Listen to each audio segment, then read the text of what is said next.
Alright, well, not as exciting as I thought it would be. But cool. Haven't played anything in the Yakuza series, but I might try out Pirate Yakuza in Hawaii. I also haven't played anything in the Yakuza series, but I'm not really huge on games that are the entire game is a bunch of mini games. Yakuza, that's basically the Yakuza game itself, right? But Yakuza is epic? What is epic about it? The mini games are side content? I heard that that's like the core thing though. People are like, dude, no, but the mini games, they're so good. The minigames are good, but they are not part of the main story. There are times where the story is interrupted to introduce the minigames, but you don't have to do them to beat the game. I guess if you don't have to play them, then it doesn't matter.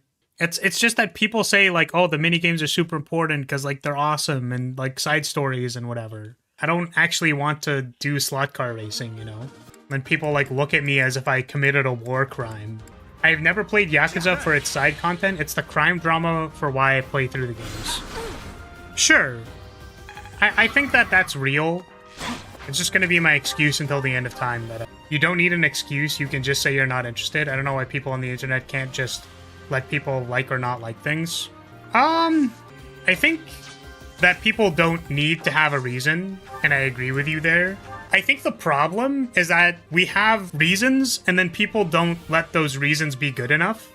Yeah, I guess I don't really interact with those people. The bottom line is I agree with you that people should probably, like, you know, chill the fuck out about, hey, play this thing. Nah, I don't really want to. I guess here's the other thing too, is that when you can say something like, oh, I don't want to play Yakuza because of the mini games, and then Bullet is like, no, actually, I really, really like the story. Try playing it without the mini games, you might like it. And then I can go, oh, okay, I might actually like it because you're telling me that the story's actually pretty good, despite the fact that many other people have told me otherwise, that the game's primarily about the mini games. You're giving me this different angle, so I can try it that way. So having reasons means that people can be like, okay, well, maybe you'll appreciate this other thing. So, for example, if someone's like, well, I really don't like turn-based strategy games, and I'm like, okay, that's fine. Do you like dating sims? Because you can play Fire Emblem on regular, like casual mode at the lowest difficulty, and then just like explore the monastery for a bunch of hours and talk to everybody. I think that it's fine to have reasons, and I think it's fine for people to contest your reasons. But when people are too pushy, that's when it gets annoying.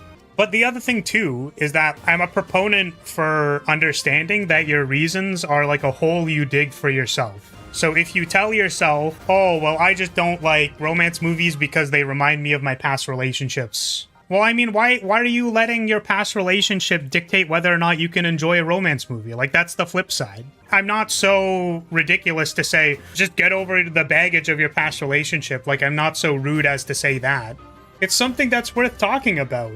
Whenever you give yourself reasons, and you're like, oh, I'm just going to avoid things for reasons, like, you're literally robbing yourself of experiences that you could have. For all I know, Yakuza is a great series that I enjoy a lot. I can relate to the characters, and I can pull something away from it. Maybe I'll even enjoy one of the mini-games. And I'm just stopping myself because I'm saying, oh, I just don't enjoy mini-games. Like, that's not necessarily even true. I'm just putting a barrier up. I get you. I guess I'm just of the opinion that you generally do not owe strangers reasons or justification for your choices, and more people need to respect the line of a surface level preference. Yeah, and I guess this is the problem, is that, like, maybe I just don't generally associate with those kinds of people. TLDR, more people need to mind their own business. Yeah, and I think there's a line for everybody. I think it's okay to have a line to say, I just don't want to get into it. I don't have to talk to you. Like, this is true.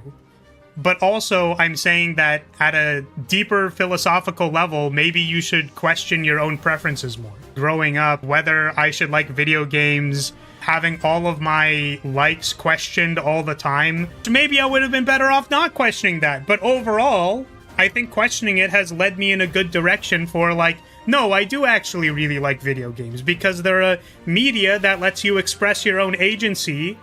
Games are great.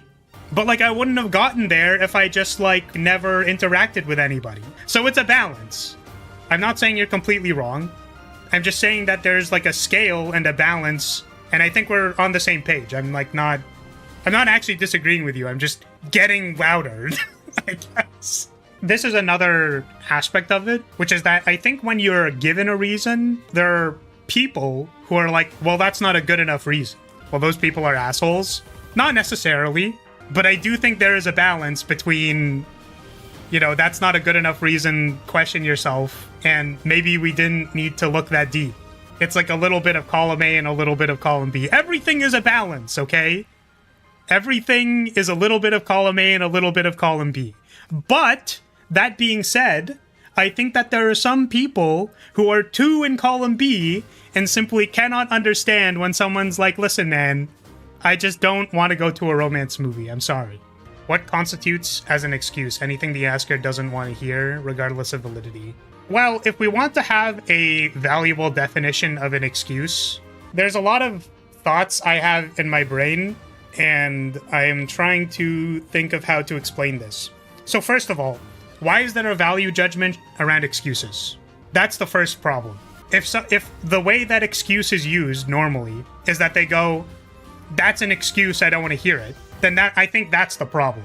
If I ask someone, why didn't they do something, and they say, well, I forgot, I would go like, okay, that's fine. It's still an excuse, but the thing is, like, you could have legitimately forgot. If the definition of excuse is, you're giving me some shit that I didn't want to hear, then it's not super valuable anymore. The communication doesn't do anything. Instead of excuse, you could say reason. So what is the reason?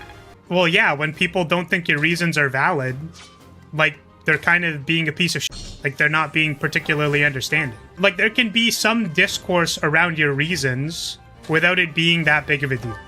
So this was the thing that I think I was circling around that I sort of have an issue with in general. The problem is that it is assuming the state of reality is not valid. The distinction also assumes that the interrogee is responding in good faith. Yes, exactly. Like, if you're just lying, then you're lying. But if we're assuming that you're responding in good faith, then the onus is on the person who heard the reason in an understanding way. If you're not understanding, then you'll just say that it's an excuse when it's literally the state of reality.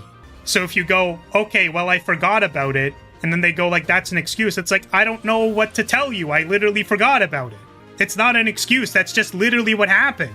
What do you mean my waifu is not real? She's real to me. Yeah, in what way is she real to you? I understand that this was a joke comment, but this is like literally the fucking point. This is literally the point. People are so fucking annoying. People aren't good at explaining themselves, and people aren't good at understanding other people's explanations. It's why communication is so f***ed. Because if you say, my waifu is real to me, people are like, surely there's no one who is so deranged that they would actually believe that they're real. It's like, what do you mean by that? What do you mean that they're real to you? And it's like, well, I just feel like the emotional connection that I share with this person, like they're just so reflective of me that they basically mimic my experiences, that like, that thing is real enough to me.